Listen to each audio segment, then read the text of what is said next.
No shame, my game. As young Christians, we are often faced with the many pitfalls this world has to offer, such as late night chatting on MySpace with that girl's who picture enticed you just right, or the pressure Hollywood places on young ladies to dress as if they're auditioning for the next 50 Cent video. It has become more evident each day that the devil, God's enemy and our adversary, wants us to sin by placing us in a constant war between our flesh and our soul. Paul wrote the second letter to Timothy, chapter 1, verses 11 through 14, in a prison in Rome toward the close of his life. Paul writes, although he is persecuted, he knows who he believes in, and he is not ashamed to admit it. Paul encourages Timothy to continue his work in the ministry in spite of persecution and obstacles that he would face. Jesus prayed for us as believers in John 17 that we would not be taken from the world and become victims of evil.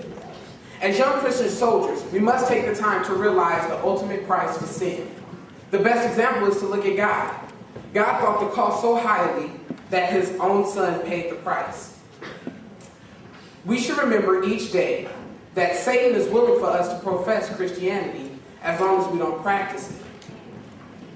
So remember this: why travel any other way when God is the only way? And now for my talent, my America as a black man. Why am I so preoccupied with race? Does the color of my face mean anything to you? You see, your America was the dreamland that was taken like it was vacant for sale. I'm having trouble getting into a state college where I have to learn more of your knowledge to make a middle class living in your America. I've seen it in the way I was brought up in public school. I didn't learn about my America in the classroom. I got my first lesson in the cafeteria. You can probably guess I was set up on a free lunch program. I can still see my white friends with their transforming lunch pails, and now the lunch pails have been exchanged with credit cards so they can buy whatever they want while away at Yale. Most of my friends graduated from juvie to jail.